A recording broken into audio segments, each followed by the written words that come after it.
Okay. And we're ready. Okay, well, I'm going to gavel us to order this evening and welcome everyone to the June 10th regular board meeting of the Yellow Springs School Board. This is the cicada edition of our school board meeting. I was recalling that last month, I think it was pouring rain and we were all very cold. And now the cicadas are out and I'm dripping with sweat. So it goes. This is the meeting at which we do the regular business that must get done every month. I remind everyone that by law we do not discuss personnel or student matters in an open board session. There's some confusion about that, so it's good just to keep that in mind. And I'd like to start by calling us all to order, please. Khan. Here. Fairness. Here. Ellison. Present. McQueen. Turner. Okay, thank you for that. And the first item we have is the approval of the minutes from our last meeting. Do I have a motion for that, please? So moved. So, there's a question since I missed the last meeting. Can I second the motion anyway? I believe you Okay, can. second. And is there any discussion or amendation? This is for both, right? For both, that's correct. Both the 11th and the 13th. Nope. Okay. Roll call? Khan. Yes. Fairness. Yes. Ellison. And I vote on yes. Yes. Yes, Just want to be sure. you can. You still can. Okay, thank you. Part 2 of our agenda are reports and presentations, where we report out communications that the board has received. I don't believe there are any on the docket just at the moment. And then 2.2 is this part of the meeting where we invite community comments. We've been doing this, as many of you know, via the chat function on YouTube when our meetings were remote. Since we're back live, that chat function has been disabled because now you can come to the microphone and present in person. So I will remind anybody that wants to speak to the board that we have always held comments to 3 minutes. That's been our long-standing practice, just to make sure that everybody who wants to gets a chance to talk. So I would invite anybody who would want to, what are you pointing at? The board was like a community comment. Oh, community comments. Oh, right, excellent. Dorothy, Yes. if you would please. And introduce yourself, tell us who you are and what you're doing here and where, and so forth. Sure, so my name is Dorothy Bouquet and I'm a resident in Yellow Springs. I'm a voter and I'm a mom of 2 kids. One of them is old enough to be in the schools here. I'm here to ask the board, and I know that I've emailed you in this way, to embrace the discussion about the fate of the Millstone property. I think that it's one piece of a puzzle where people get stuck on and can move on to the next part where we actually discuss the educational needs of our kids. And I really do believe that if the board invites the council, the village council, and other stakeholders to have a conversation, it could really benefit the community and just move on the conversation to actually the question of facilities, because I do want a viable solution for this community. So that's it. Thank you very much. Thanks so much, Dorothy. Would anybody else like to come up to the microphone?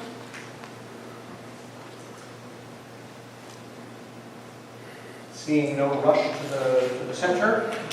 Thank you for that. We'll move on to item 2.3, our honors and recognitions. Give some introductions, and I'm going to turn that over to you, Superintendent Terry. Yes, so if you will recognize, this is at a different part of the agenda. So I would like to change so that it's at the beginning, so that we're going to start recognizing now that we're back in more normal format. We're going to do some recognitions both of adults and students, and so this is helpful to them to not be committed to the entire meeting. Even though it's very exciting, they will not be committed to the entire meeting. So, Yeah, we don't tonight, sit here and go through all of them. I would like to recognize Antioch University Midwest, because they allowed the middle school and high school students to use the facilities for a variety of activities this spring. Quiz Bowl, AP testing, and other testing, and that really helped us in the spring because we were trying to keep some distance And so that was, their assistance there was invaluable.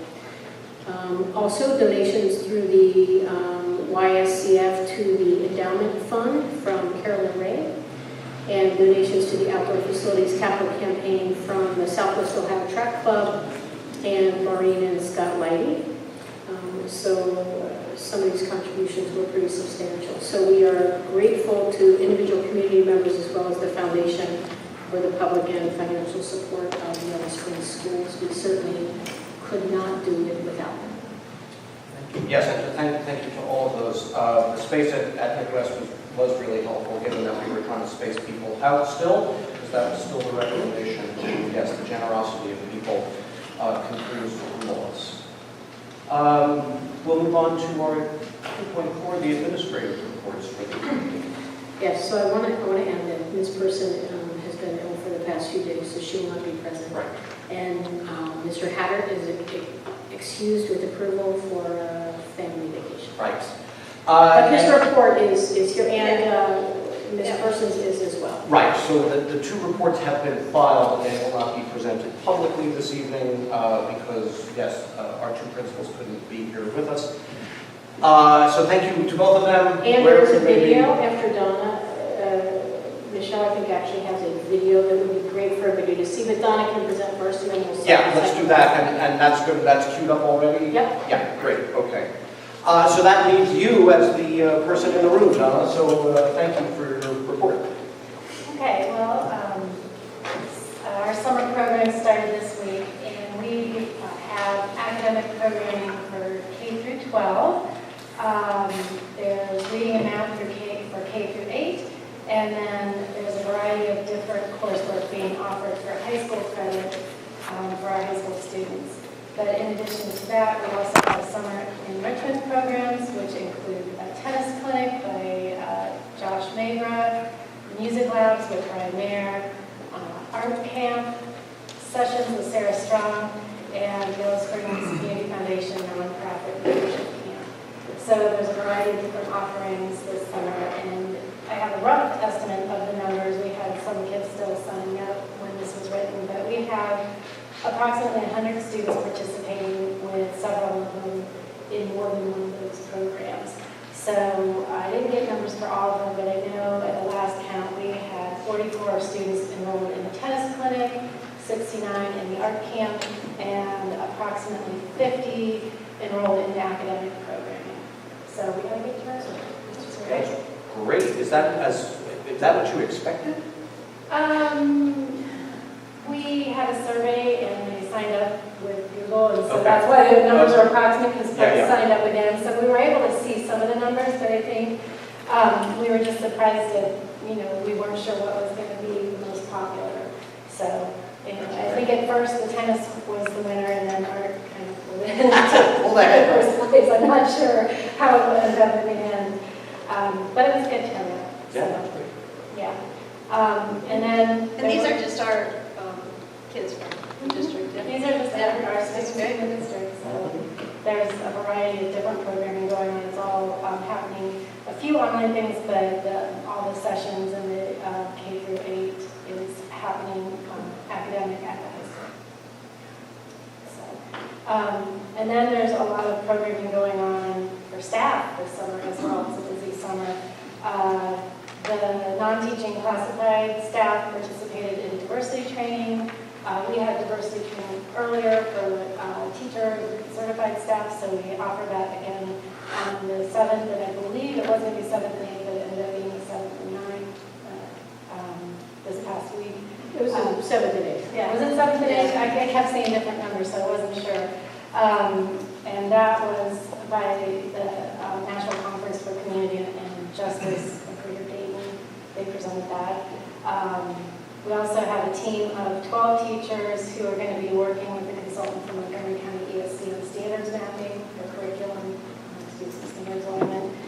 And then there is a group of about 15 staff members who are going to be doing PBL 101 training, and that's mostly for new hires or folks that were hired previously last year to this training. And we have a few people that are wanting to get a refresher because they haven't been to it before. So that's a 3-day training. But PBL Ohio, and then both principals and Dr. Holden will be, and Cameron McCoy will be attending a 4-day PBL World Conference held by the Institute. I think there was one other thing that we had going on. I think it's Ohio Department of Education teacher leadership that we just had, a day that just happened. Are these still going to be via Zoom, or are some of these now going to be? Yeah. So the PBL 101 for our new staff, we are actually able to get that in person. So initially we wanted to do the PBL World Conference, which is virtual. We got closed out of everything. So PBL Ohio said, hey, we can come in and do it in person. Fantastic. Then it turns out the leadership strand of PBL World, which we also got closed out of, we got into. Oh. So now that's going on kind of simultaneously as the in-person one, so we will do that here. It's on Pacific time too, which is another slight problem. So that's a mix. Standards mapping is in person. I think that would be almost probably virtual. So it's a mix. I'm seeing a transition to in-person. It just feels good. Yeah. And again, especially for our folks who missed last year and who are new this year, I think that's going to be great to be in person.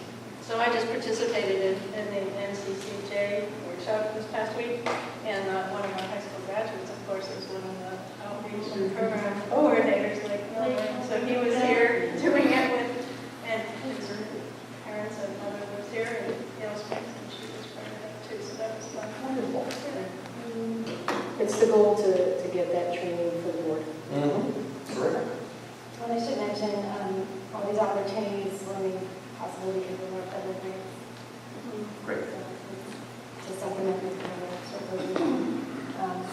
And then the last part of my report is just about all the work that goes on in the summer with technology. Sometimes it gets quiet, you don't see a lot of kids or staff members here, but there's a lot that goes on.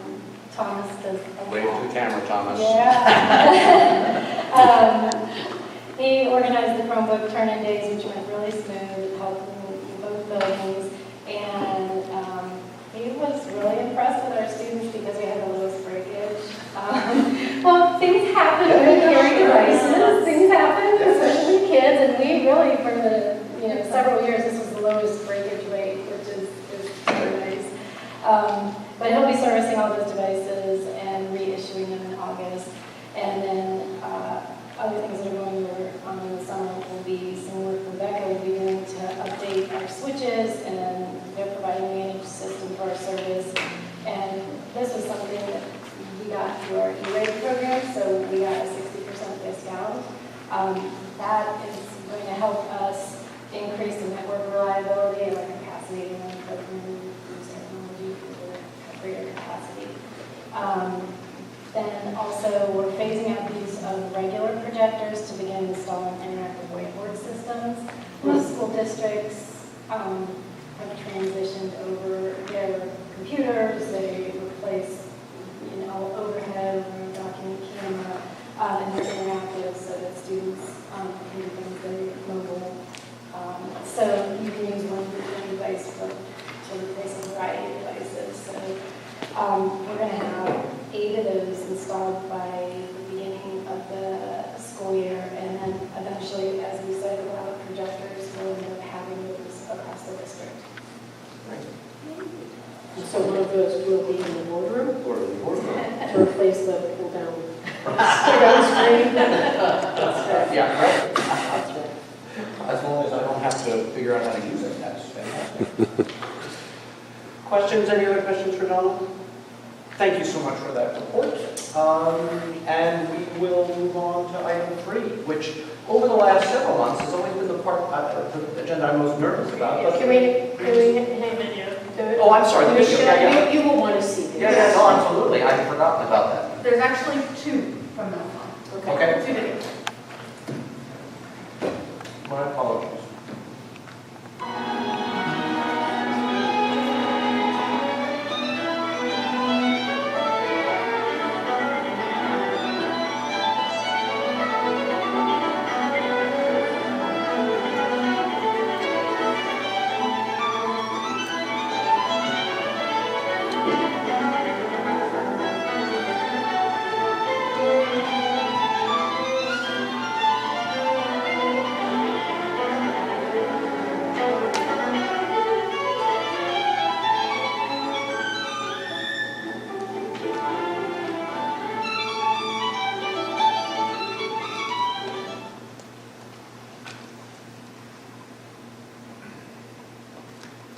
This piece is such a delight and will make you want to just dance and move around.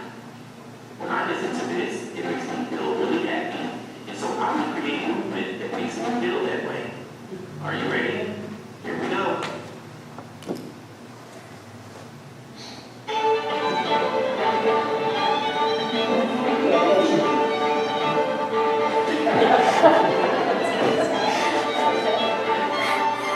They're talking back and forth here. Uh-huh.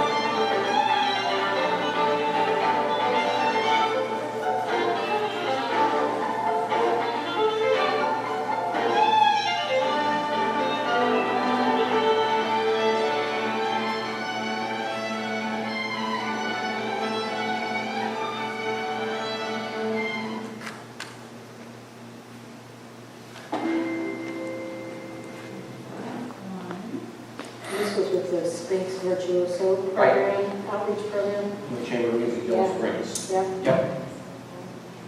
Okay, and this is for the sixth. This was created by Eli.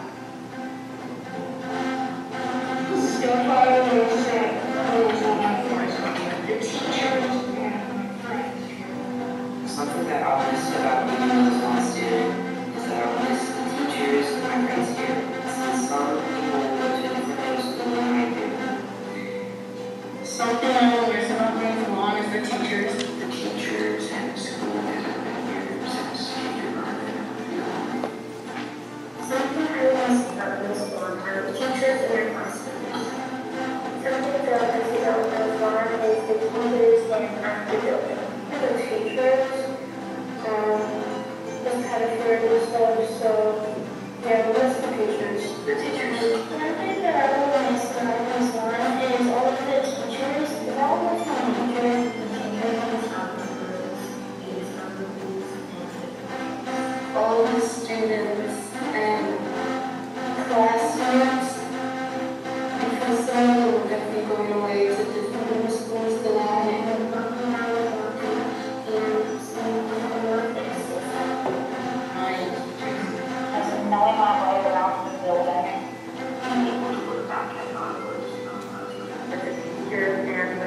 I always kids asking me if I am my sister's sister. I'm a nephew. Come on, pizza. Recess, we get in seventh grade, we don't have recess. And then Thomas, teachers, Thomas, Mr. Montrose, Miss Pettigrew, and I don't know if I'll see the special teachers in seventh grade, but I hope I will, but if not, Thomas. The teacher came to the school building. The playground always teachers. The teachers and the classes.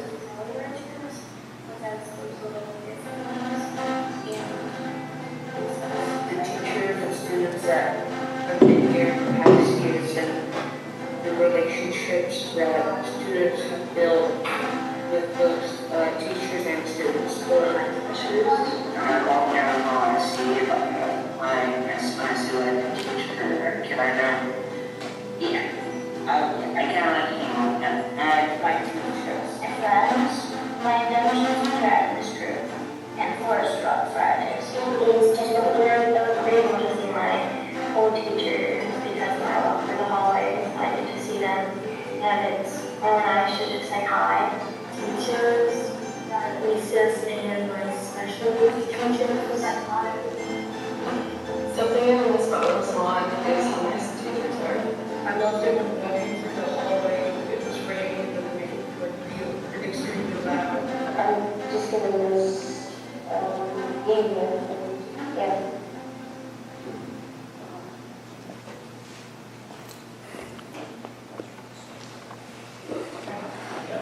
Thank you to Eli for that. Is that what I heard you say?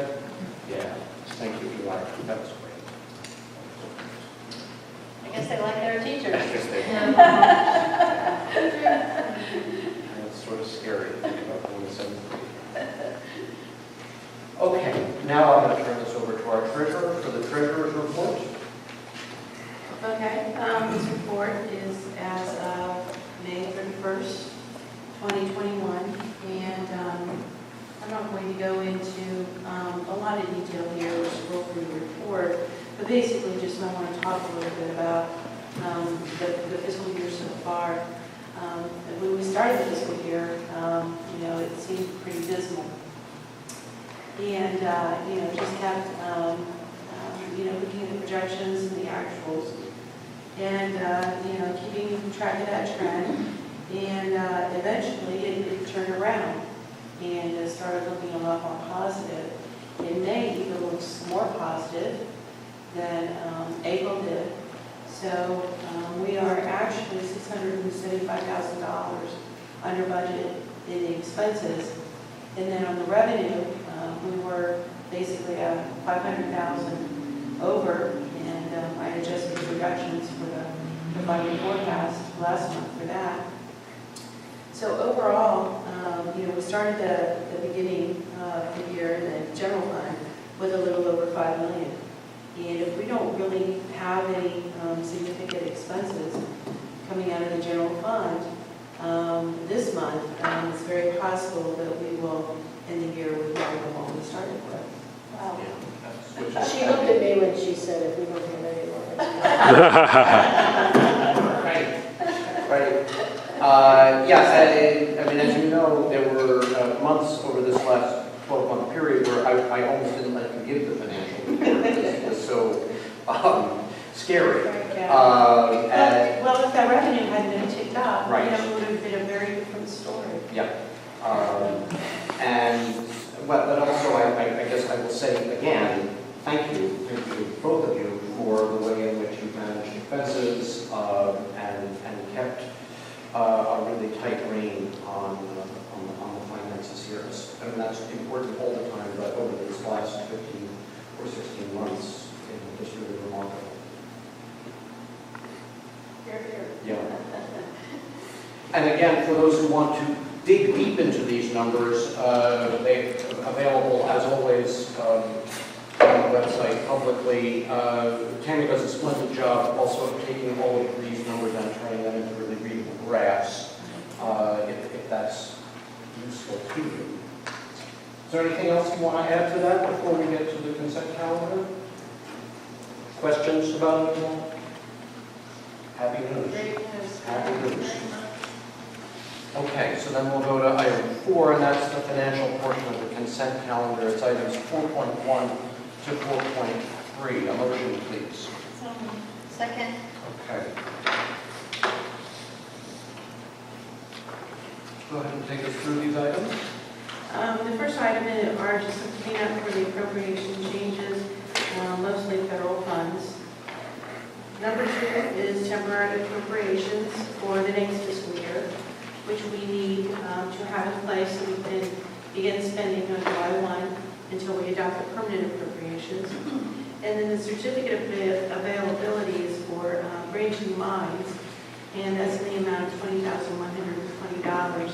And that's just a situation where the invoice was dated before the purchase order, but we do have the funds available to pay that. Okay. Yes, small matters. Here, questions? No. Okay, then call the vote. Mayor Hemming. Yes. Ellison. Yes. Hahn. Yes. Thank you for that, Tammy. And now we'll move on to item 5, our superintendent report. Okay, Donna presented summer school information, so I don't have to address that. I do want to talk just for a few minutes about a compliance piece that we have to address by June 24th, and that is every district that is receiving American Recovery Plan funds, ESSER 3, has to do. And that is we have to post a link to our, quote, safe return to school and continuity of academic services plan, quote. Basically, what are we going to do next year? So in many ways, it sounds like we have a lot of leeway, but all of the, I'm going to say, the options that schools were given this past year for virtual instruction, those have all been pulled. So unless you really meet one of 4 models that we don't meet, you're coming back. And I think that's our desire. We had a successful spring.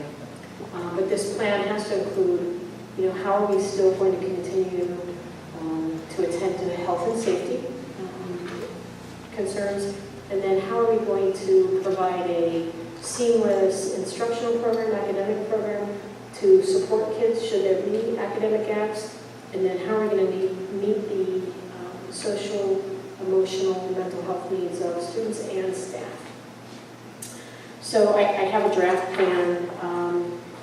It's pretty close.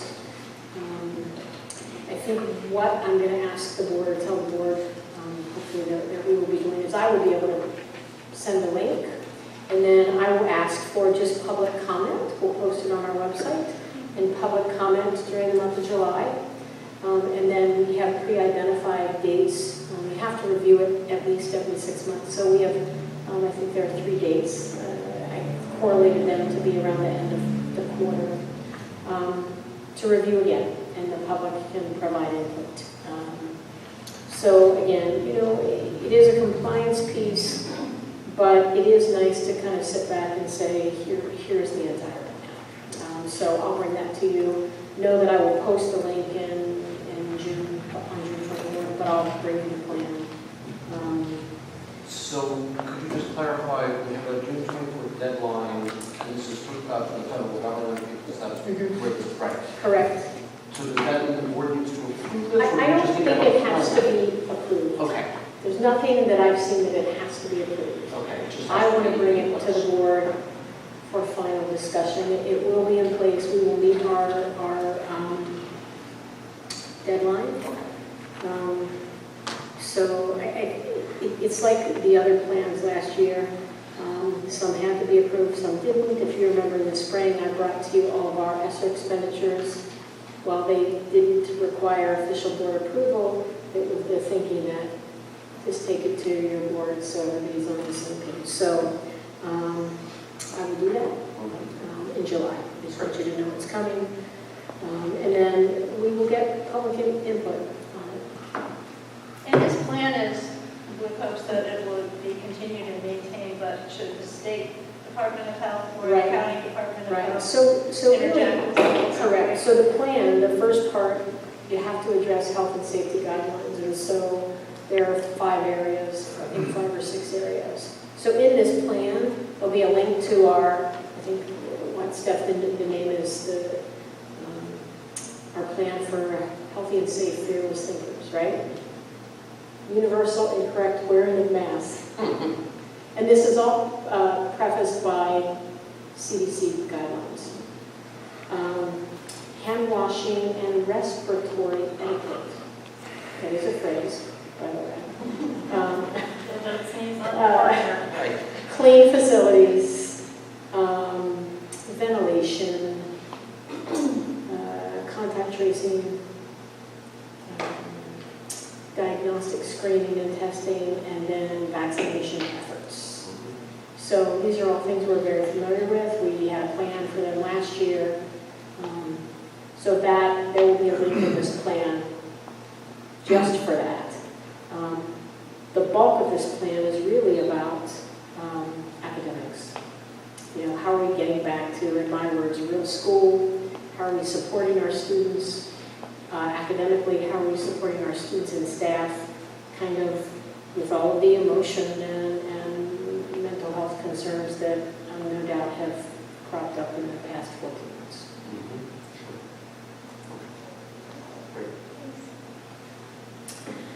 Okay.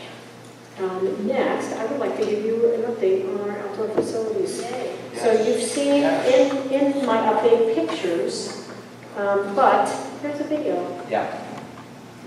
This is exciting.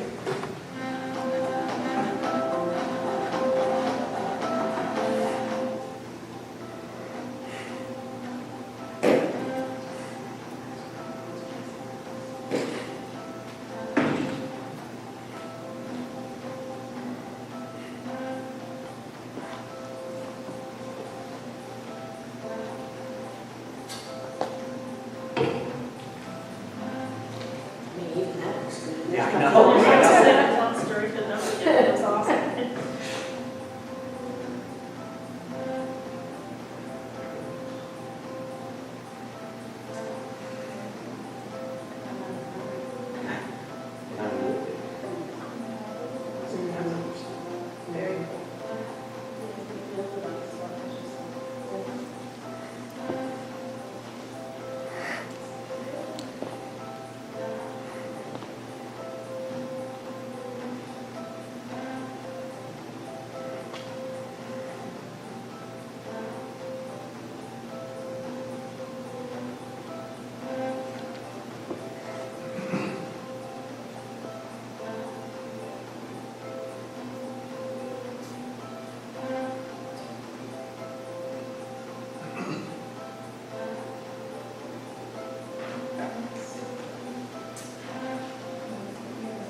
Yeah, Tom made the video, yes. Oh, fantastic.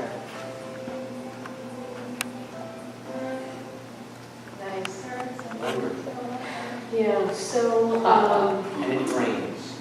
yeah, folks have been anxious to use it, and so Jeff's had to tell some of them, hang tight. So I think we're probably in a period right now of use.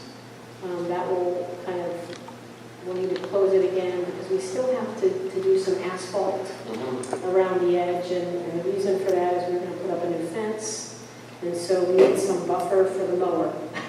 Otherwise, we're going to encounter some problems. So that's coming, and then once all of that is complete, we can talk about our building. Hallelujah. And then we will be purchasing new track equipment that would fit a new track. Things like hurdles, pits, and some of this was particularly the pits. Yeah. The mats were not in good shape. They were the pits. So that is outdoor facilities. I will report that shortly after the strikes were put on, I bumped into John Virgil at Tom's, who had a picture on his phone and was essentially just showing it to everybody. It's like this new puppy, except right. it's way better. It looks terrific.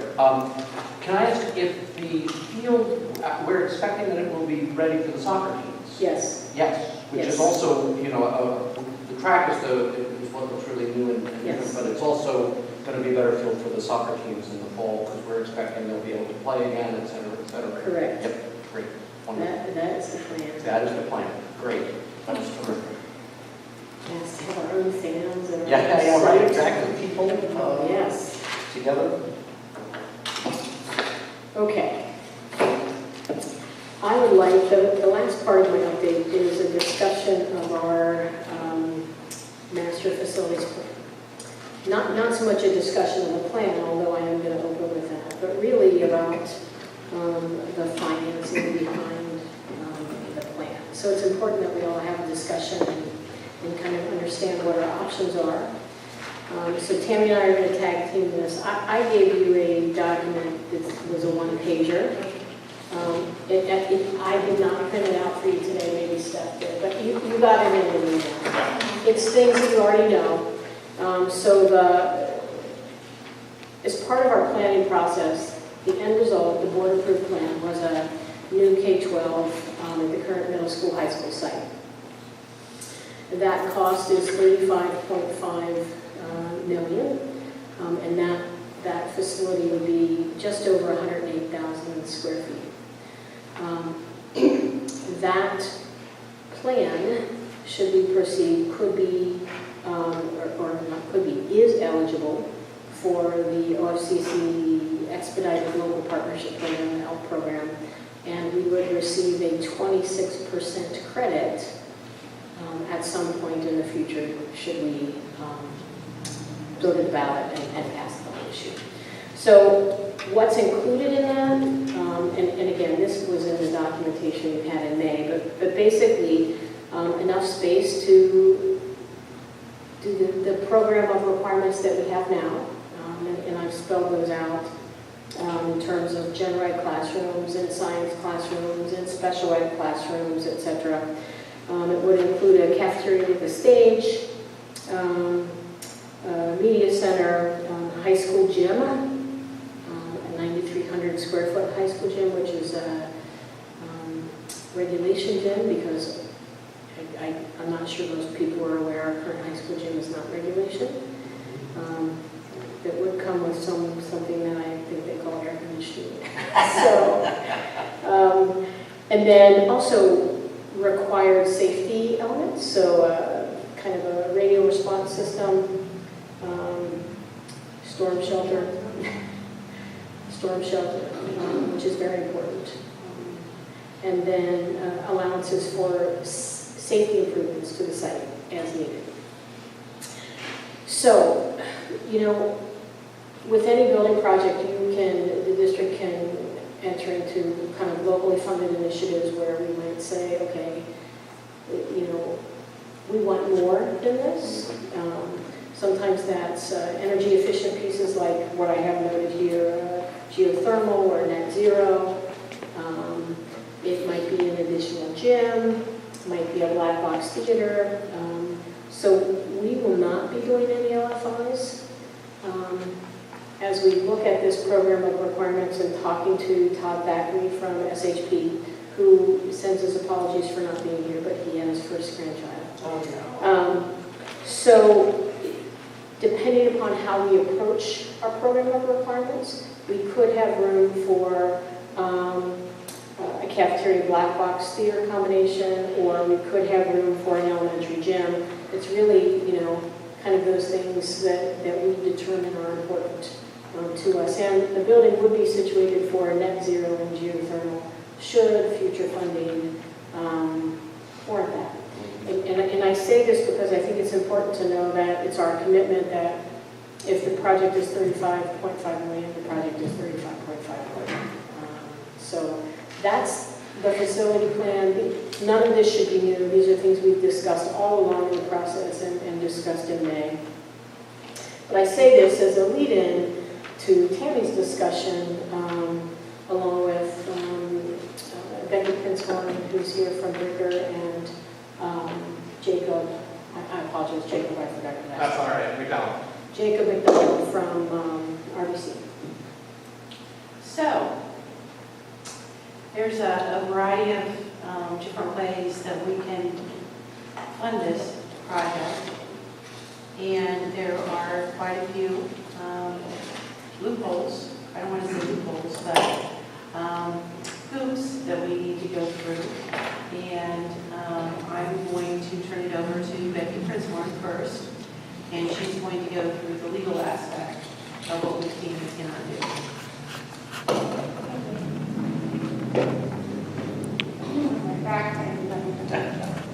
You should have in your packet one sheet timetable, and I think that is the best explanation in terms of the various steps, things like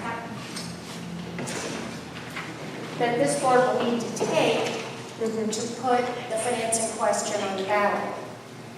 So let's begin at the beginning. You have a meeting now slated for June 25th. At that meeting, you're going to need to do two things. The first is to get square with Ohio's debt limitations. Is this okay? It's kind of... Yeah, he's working on it. He's adjusting it. Okay. The debt limitations for schools in Ohio are very restrictive. And so our job is to make sure legally that you're meeting every applicable part of the law, and that right out of the box means we need to get square with these debt limitations. That is why we are going to ask for two resolutions at that meeting. The first would be a state consent / special needs resolution. And if you're having trouble falling asleep, 13306 lays everything out. We already know that the Yellow Springs schools will qualify for this. We don't suggest that until we already know what the answer is going to be. And we know under 06E that the district on a special needs basis will qualify to issue bonds in the amount of just a hair over $25.5 million. That resolution goes to the state, both ODE and ODT, along with an application that we'll be signing, and that will take care of the Part 1 filing for that. The second resolution is a resolution of necessity. Now, we set this up for a combination question because we understand there may be interest on the board's behalf and the community to enable the district to do everything it would like to do for $35.5 million. You don't have debt capacity to do all of that as one for the bond issue, so you would need to do a hybrid.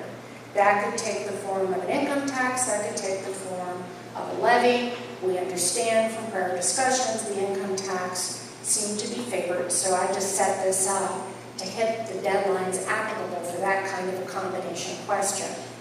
So we would ask you to pass a resolution of necessity, which is simply the first step to putting something on the ballot.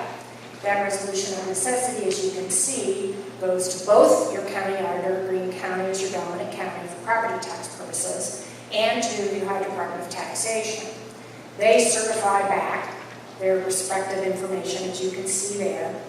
And then, in the meantime, we will have filed that Part 1 application for the state consent special needs by July 2, which is the deadline. I should tell you that my husband drove me down here, and I plan our vacations like way out in advance, because this is what I do. You'll get your certifications back. Your board, administrative team, if you like what you see. And again, we're not going to be asking that question. We're going to be working with our colleagues from RBC. We're going to know what the village certification should be. Then you would pass a resolution to proceed. We've set that up for your July 8 meeting. And then the whole kit and caboodle will be filed with the Board of Elections and again with ODE and ODT. So, that is a windy way of saying by July 26th, you'll have taken all your board actions to put it on the ballot. We'll have taken all the appropriate steps to do the pertinent filings with the state, both ODE and ODT. And then the hard part starts, which of course is convincing the community to support it. Now, I've kind of rattled through this, but there are just a couple of other quick things I want to mention to you. I give your treasurer a lot of credit. She's been hurrying up the Ohio Facilities Construction Commission and got you moved up to a July approval. We don't know yet when the controlling board's going to meet. There's 3 Mondays in August, and they meet every other Monday, and then sometimes they don't, and it's one of those. But we'll be through the commission approval by that July 26th deadline. And I have to tell you that only once in 40 years have I ever seen the controlling board not approve what the commission sends them, and it was because that district asked to be withdrawn from the controlling board agenda. So you get through the commission, I won't say it's done, but it's pretty darn close. And that, as was shared, that will enable this community to have the state pay about a quarter of the cost of the overall project. There will be a maintenance required at some point in time, a maintenance fund, a fund of 34. Tammy and I are familiar with that from our prior lives together. That does not have to be funded until the state money comes in. Fortunately, this district has a continuing income tax that can be used to do that. So, I am happy to respond to questions as you have them. Could you talk a little bit about the maintenance requirement and the limitations on that? Sure. And why you might want to suggest that we wait on that? 2 reasons. The first reason is OFCC keeps changing their policies on the use of the maintenance fund. At the present time, you are required to set aside in Fund 034 an amount that is equal to what a $500,000 would produce on an average school district in Ohio. Well, as you can imagine, that average kind of bounces around. So you're not going to be locked into that figure until such time as you sign a project agreement with the state and the state money is coming to you. The idea is, and this really grew out of the old school building assistance program that used to be at ODE before the Ohio School Facilities Commission, which then morphed into the Ohio Facilities Construction Commission, was ever in place. Fast forward, the 23-year figure came from that evolution. So for 23 years, when they figure out what a $500,000 would produce in Yellow Springs and measure that against what a $500,000 would produce statewide, yada, yada, then you will be required to put that amount in that Fund 034, and if a half mil in the dollar equivalent, I should say, of that half mil is less than the statewide average, the state will make up the difference. And that is known as the equalization payment. When they phased TVP out of tax base a number of years ago, that was a little bone they threw the schools. Oh, well, on the maintenance, we'll give you this equalization payment. And that's a one-time payment you get each year for 23 years if you qualify for it.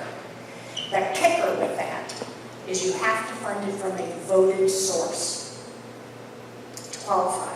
So most likely you're not going to qualify because you're only getting a quarter of this paid for by the state, but you never know. So we want to keep that option alive. Then that money, it's not like having a second PI fund. It is more restricted. And I tell you this because OFCC, where their heads are, is stockpiling money for what I call Armageddon. Yeah. The failed roof, the failed HVAC system, the big ticket expenditure. So, when your maintenance person wants to buy a new snow blower, can you take it out of Fund 034? Tam's going to have to tell you no. That money can only be expended out of Fund 034 in accordance with a commission-approved maintenance plan. And again, they make it hard to spend it on this and that. They want you to stockpile. Tammy, did that cover what you wanted to know? Yeah. And can you talk a little bit about the debt limitations? Sure. Yeah. Options? Let's get rid of it. I like to describe the debt limitations as kind of like a layer cake. First layer is your unvoted debt limitation, and it's 0.1% of your tax valuation. Now think about that. That's really not very much at all. And that's your unvoted direct debt limitation. That gets bumped up to 0.9% of your valuation for an energy conservation project. Again, unvoted. If you want to do anything voted, then you're in a whole different layer of cake. And that cake is sort of, that layer, I guess, is sort of separated by filling, I guess. There's a 4% state consent, big brother kind of approval. And then there is the special needs approval that I talked about at the beginning. The special needs approval is designed to allow districts that have a positive growth trend of at least 1.5% over the last 5 years to have an expanded debt capacity beyond the normal overall 9% limitation up to 12. And I ran those numbers again the other day for you just to see where you were, because ODT always lags a year behind, and DT13s just came out at the beginning of June. So your average percentage growth was about 3.25% a year over the last 5 years, which meant you were well above 1.5%. And we get then to project out, based on those percentages, what the tax base is going to look like in 10 years, and then we get to use 12% instead of 9%. Which again yields you, to be precise, $25,528,932. That is not $35 or $35 million now. So we need to make up the difference by funding that remainder some other way. Now, I've got to tell you, and if there's one thing you remember from anything I said today, a voted bond issue is your cheapest cost of money. I'll repeat that. A voted bond issue is your cheapest cost of money. Why? Because it's voted. And I'm sure over your lifetime you have voted on a bond issue. And it says, shall bonds be issued for the purpose of, and a tax be levied to pay the principal and interest on those bonds over time. That property tax is a dedicated property tax to serve that debt. Cannot be used for operating. Cannot be used for PI. It can only be levied and used for principal and interest on those bonds. Investors love them. It's very secure. And that is why with a bond issue, always is your cheapest cost of money, lowest interest rate.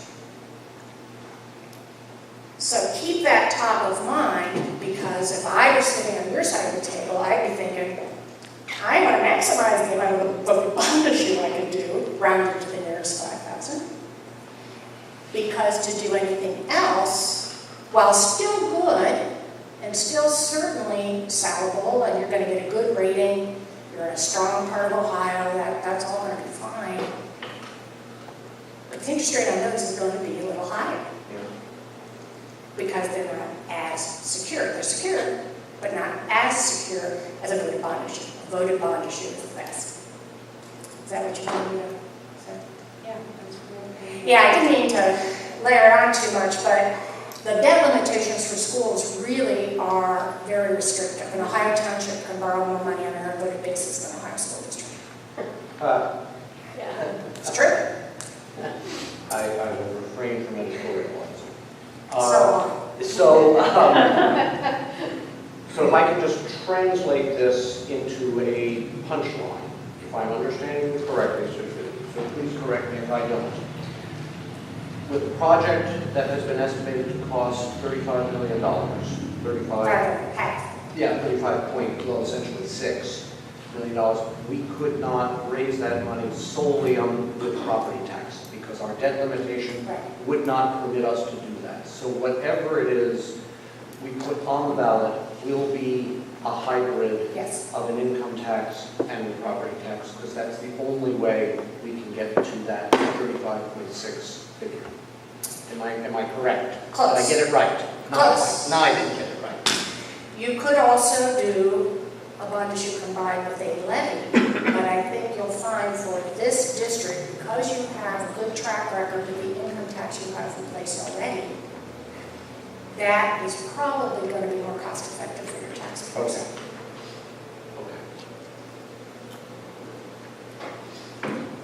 Anything else for me, or shall I cede to Jay? I think we're probably ready for Jay. But just to segue into that, so we can't put an issue on that's all bond. If we would look at a combination of property tax millage plus a 0.25% income tax, it still doesn't get us there. It's still not enough. So at the very minimum, we need to look at a 0.5% income tax and millage. And a 6.22 millage would get us to the 35.6. However, with what Becky just said, our capacity for that is up to 6.8 mils. That's the cheaper money. The bond issue is the cheaper money than what we would call the income tax, which is a cost. It's a certificate of participation.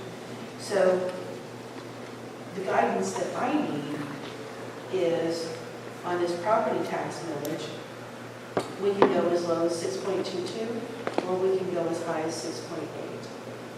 So I need some guidance as to what type of millage we want to do that. And I'm assuming with the 0.5% income tax. And at your place, Jake has run some options for those millage amounts. And I will turn it over to... Well, and Tammy, if I'm remembering correctly, income tax can only be ratcheted quarter percentage point at a time, whereas millage rates can be done 10. Right. Right, so we're talking from 0.25 to 0.5, there's nothing in between, 0.5 to 0.75, nothing in between. Correct. Okay. And then that income tax would also be, it would be considered a traditional income tax because we already have a traditional income tax, which is all of them.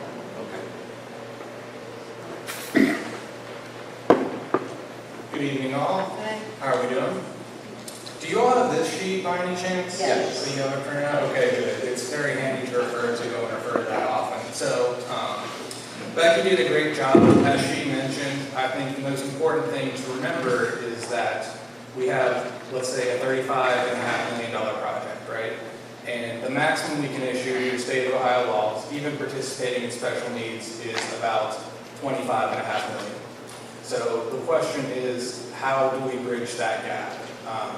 I ran a couple options here. You can see we're going to need some combination of a traditional income tax and a property tax supported bond issue. And there are a couple options that you can go into. There's a table right there from anywhere from 0.5% income tax all the way up to 1%, and then you subtract out the bond issue. However, Becky made a great point in that all else equal, it is cheaper to issue a property tax voted bond issue. Buyers love them, they're very secure, they're called unlimited tax criminal obligation, or UTGO, meaning the auditor sets the tax rate at whatever rate is necessary. So they're very secure, and buyers are willing to accept a lower interest rate for them. As Becky mentioned as well, the income tax COPS issue, a little bit less secure, so they cost a little bit more to issue. So the question is, what is the right combination of, property tax voted bonds and income tax COPS? However, the thing, I'm just going to add a little wrinkle right here, in that while bonds can be issued in $5,000 increments, so you can dial it into whatever $5,000 you might like. As you alluded to, income taxes can only be levied in 0.25% increments. And here we're estimating that, a 0.5% income tax would support about a $6.9 million borrowing, if you look at that bottom bullet point right there. So you kind of have to back that out and say, okay, well then what would be the number? So let's say, $35.5 million minus, 6.85 million times 2, what number is that for bonds? You kind of have to back out what number of bonds do we want to issue. And another point I wanted to make is that it would be prudent not to dial it in maybe to the penny, because the income tax issue is a bit of a moving target. What I modeled here, it depends on interest rates. I'm making assumptions about that. I'm making assumptions about future income taxes collected. So, if interest rates go up between the election and when we issue, or if there's a year where we don't collect as many income tax rates, it would be prudent, I think, to give ourselves maybe like a $500,000 or $1 million buffer above what we think the total project would be versus having to come out of pocket for that money. Sorry. No, that's it. Yeah. Oh, okay. So if I could start the grilling here. Let's look at bullet point number second from the bottom there. The 0.5 traditional income tax with a 6. No, that's sorry. The bottom okay. Bullet point. Yeah. $6.85 million borrowing. That's over X number of years, right? Correct. Over 30 years. Over 30 years, though. The bond, property tax bond will be 37 years. Yeah, Different statutes have different rules. Different statutes have different rules, so that's not something we can play with. Unfortunately, no. I wish I could give you 30 years for the income tax, but it's limited to 30, yeah. Okay, so I was just assuming the figures therefore make up that missing 7 years between when the income tax and when the bond is finally paid off. Was that like? That these numbers reflect. Yeah, we still get to zero. Yeah, exactly. Okay, and then I guess footnote 3, talk to me a little bit about interest rates. I was a little surprised to see the number 4%. I thought money was cheaper right now. Yeah, so you're correct. We're assuming 4% for ballot millage, and so when you're calculating ballot millage, it's a statutory calculation. The inputs are, what your AV is, what your project size, what your length of borrowing is. Those are all set in stone. And then the auditor will ask, okay, what interest rate are you assuming? And that's a little bit of an art versus a science. You can make whatever assumption you want. And candidly, what we're seeing right now, we had a neighboring district just borrow around 2.75-ish. We're seeing around 2.75 to 3.25 right now. However, even for extremely high-rated districts, we feel that it's prudent to be a little cautious. Again, because one, the actual interest rate is going to be determined on the day of pricing. So what we assume on the ballot millage has nothing to do with what we'll actually be paying. And then two, it's always an easier conversation to go to voters and say, hey, we did great, and now your taxes are actually going to be less, versus saying the opposite and saying, we got that wrong, taxes are going to go up. And again, when we're going to issue these bonds is going to be maybe, let's say, February, March of next year. So that's kind of a long time to anticipate interest rates. I don't believe currently that they'll go up to that extent, but nobody really knows. Nobody actually. I feel like so essentially what you're saying is 4% is conservative. It's very conservative. And so the chances that we might be at least modestly but pleasantly surprised when these bonds actually get issued and sold, they're very high. Yeah. Okay. All right. Well, I'm sorry. I'll stop. So. No, it's good. It's good. Clarification. Any other? So I don't want to put you on the spot. Go ahead.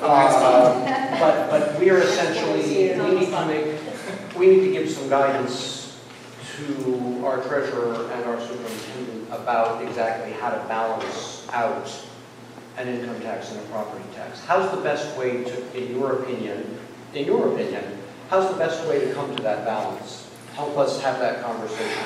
So, I mean, part of that is the mathematical balance of strictly from mathematics, the property tax is cheaper, so you back out, I need 0.5% income tax, it'll net me, let's call it 14 million.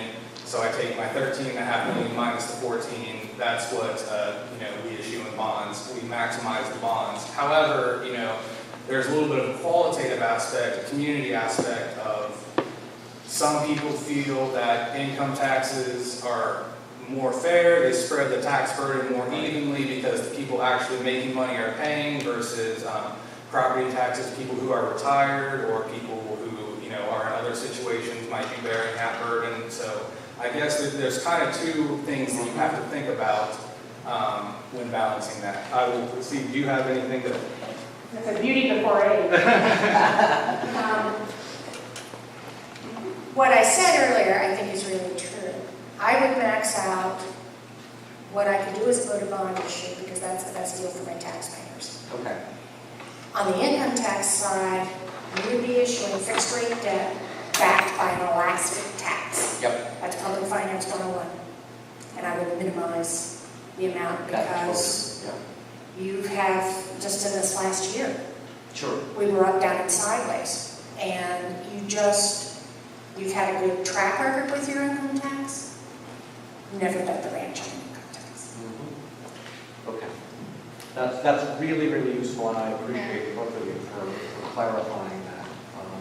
And I think that puts it very succinctly. Yes. I guess let me go back to a procedural question.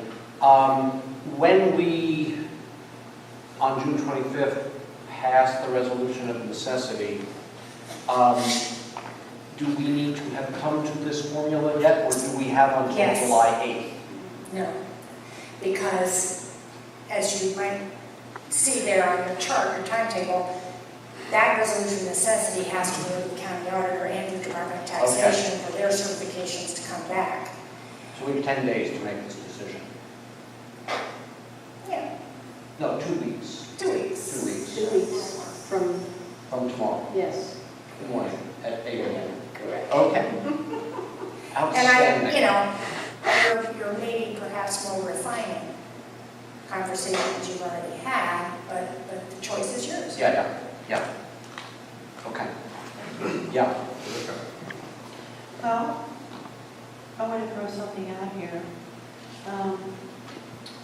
There's a resolution that we need for the OFCC we inadvertently left off the agenda.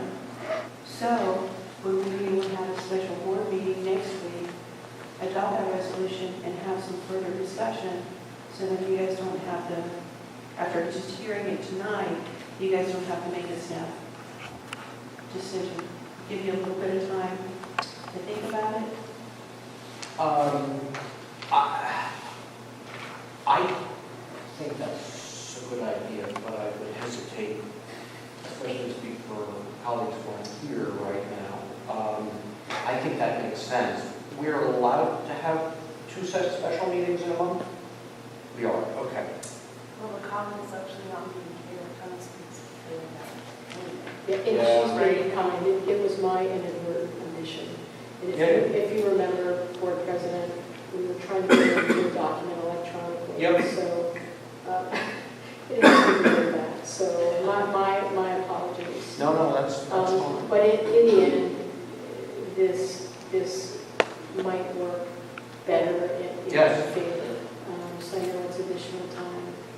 But especially For because you, right. you're involved with it. Yeah. So let us say, unless I hear an objection, that finding a time next week for that. We will Further do discussion. that. We will Makes get on sense. that tomorrow. We also suggest that, because I think one of us may still be traveling, Right. since we would still be permitted to do this remotely, in order to get all 5 of us together, is that something people feel comfortable doing? You mean to fall back to an all virtual meeting? Right, we have, that's still, we We still have that until July 1st. till July 1st to do that, yeah.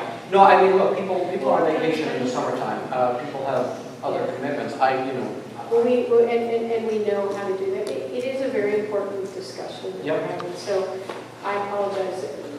Me getting my computer out was trying to see that document. But I think it may work out in our favor.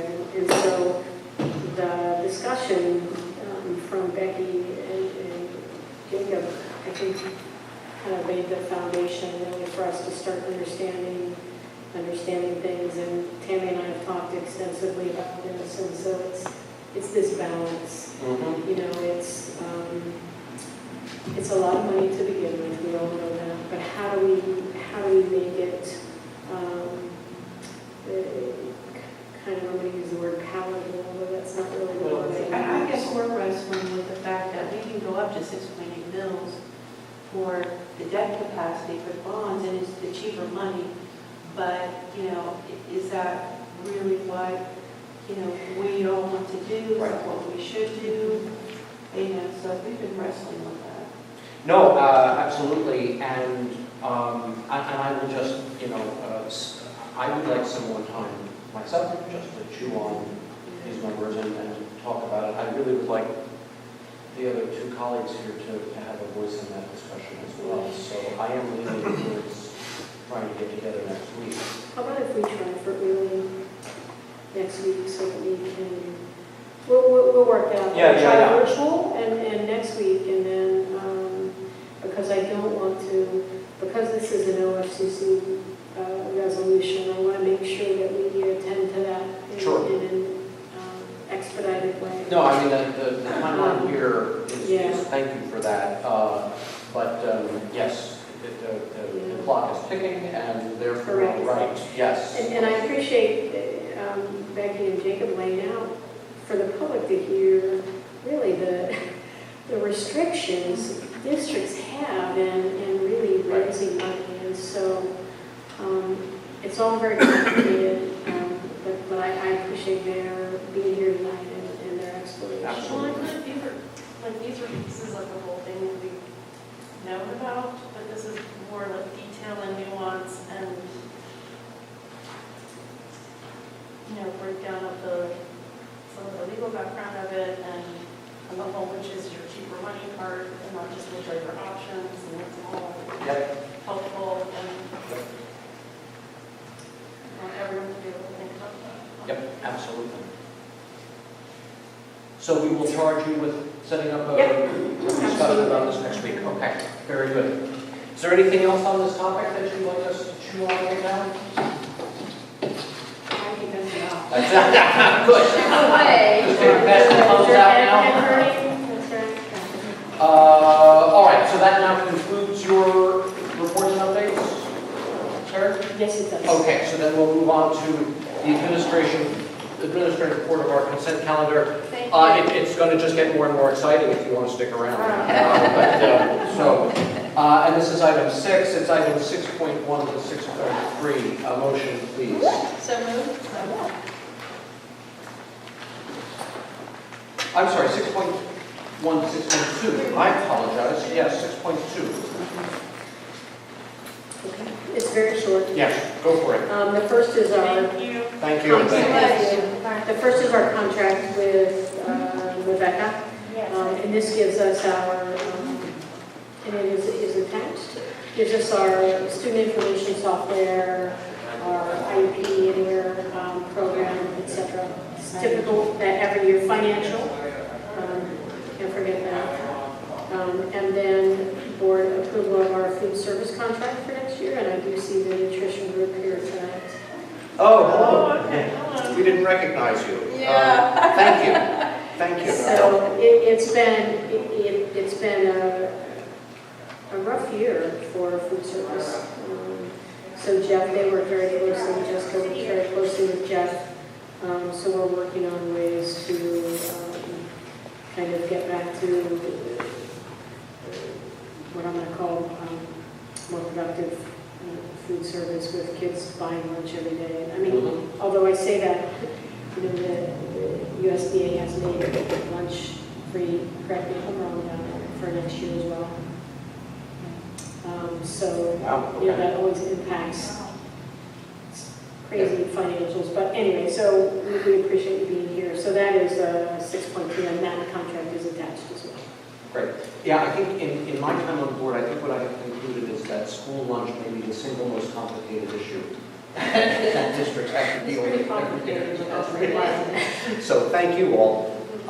Questions about any of these, either of these items? Call the vote then, please. Ellison, Yes. Ron, Yes. Mayor Henry. Yes. Thank you. And then item 7, the personnel portion of the consent calendar, and this is, I think, just 7.1. Motion? Second.